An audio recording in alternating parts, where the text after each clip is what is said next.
बड़ी अच्छी तरह सरकार। मैं एक रात फुटपाथ पर सोया हुआ था। बड़ी जबरदस्त सर्दी पड़ रही थी। साहब उधर से गाड़ी में आए, मेरे पास आए तो मैंने चाय के लिए 10 पैसे मांगे। सरकार, साहब ने 100 का नोट निकाल कर मुझे दे दिया और अपने कपड़े भी उतार कर दे दिए और खुद मेरी फटी पुरानी धोती पहनकर चले गए। सरकार, मैं कभी कपड़ों को देखता था, कभी 100 के नोट को, कभी 100 के नोट को, कभी कपड़ों को, कभी 100 के नोट को, कभी कपड़ों को। तो तुम उस वक्त क्या समझे कि आदमी कैसा है? सरकार, मैं समझा जरूर कोई पागल होगा। तुम्हारा नाम? फूल कुमारी। क्या करती हो? गाने बजाने का धंधा। इस आदमी को पहचानती हो? ओह, बड़ी अच्छी तरह। एक बार सेठ जी मेरा मुजरा सुनने मेरे कोठे पर आ गए।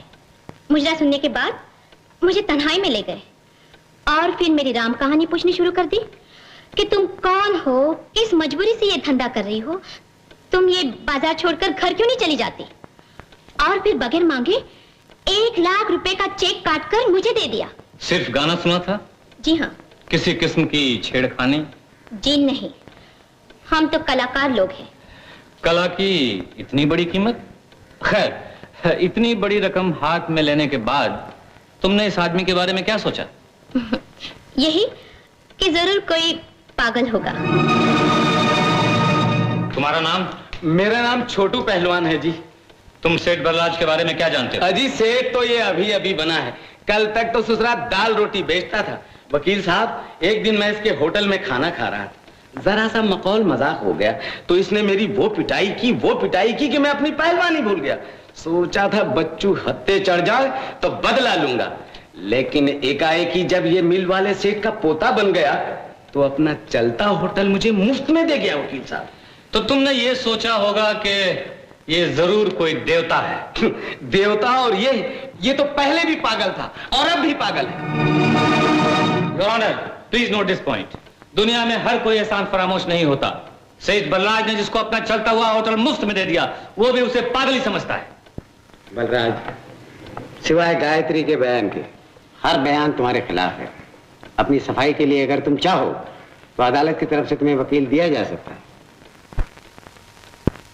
नहीं जज साहब, मैंने जिंदगी में ना कोई चीज मांग कर ली है और ना लूंगा। मैं तो पागल हूं, कोई भिखारी तो नहीं। तो तुम भी मानते हो कि तुम पागल हो? बेशक मैं पागल हूं, लेकिन नंबर 2। अच्छा, तो पहले नंबर का पागल कौन है? वो भगवान। भगवान? जज साहब, भगवान के पागलपन का सबसे बड़ा सबूत यह है कि उसने मुझ जैसे दाल रोटी बेचने वाले, इज्जत की जिंदगी बसर करने वाले इंसान के साथ मजाक करके एक ही दिन में करोड़पति बना दिया। हजूर, ना मैं अमीर बनता और ना ये सब मेरे दुश्मन होते। सरकार, गरीबी के दिनों में जो कुछ देखा, जो कुछ सीखा, मैं उसे अमीर बनकर कैसे भूल सकता हूं? मैं एक अनपढ़ गंवार आदमी हूं। मैंने न स्कूल का मुंह देखा है, न मास्टर का। मेरी जिंदगी ही मेरा सबसे बड़ा गुरु है। मैंने दुनिया में यही देखा है कि कुदरत से लेकर आदमी तक हर कोई अपने हिस्से से दूसरे को कुछ ना कुछ जरूर देता है, चाहे वो जानदार हो या बेजान। मास्टर लोग पहले खुद पढ़ते हैं, फिर सारा जीवन उस विद्या को विद्यार्थियों में बांटते रहते हैं। इसका मतलब है मास्टर लोग पागल। डॉक्टर पहले खुद डॉक्टरी सीखते हैं, फिर उस विद्या का फायदा उठाकर रोगियों के रोग दूर करते रहते हैं। इसका मतलब है डॉक्टर पागल है। सूरज के पास रोशनी है, वो सारी रोशनी दुनिया को दे देता है। इसका मतलब है कि सूरज पागल है। चांद के पास चांदनी है, वो चांदनी सिर्फ आकाश तक नहीं रखता, इस धरती को दे देता है। इसका मतलब है कि चांद पागल है। दरख्तों के पास फल होते हैं, वो उन फलों का बोझ खुद उठाते हैं और वो फल दुनिया वालों को खाने के लिए दे देते हैं। इसका मतलब है कि दरख्त पागल है। गाय अपने बछड़े को थोड़ा सा दूध देकर बाकी सारा दूध दुनिया को बांट देती है। इसका मतलब है कि गौ माता पागल है। सरकार, इन सब पागलों को बनाने वाला वो भगवान है। इसका मतलब हुआ कि भगवान सबसे बड़ा पागल है।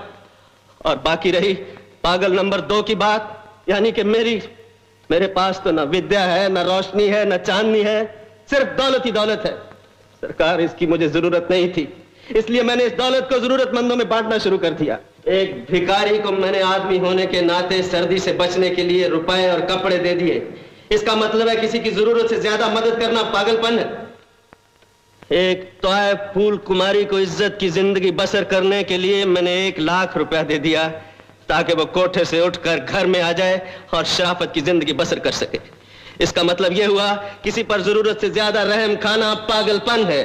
एक बेकार गुंडे को मैंने अपना चलता हुआ होटल मुफ्त दे दिया ताकि वो मेहनत मजदूरी कर सके। इसका मतलब है किसी के साथ जरूरत से ज्यादा नेकी करना पागलपन है।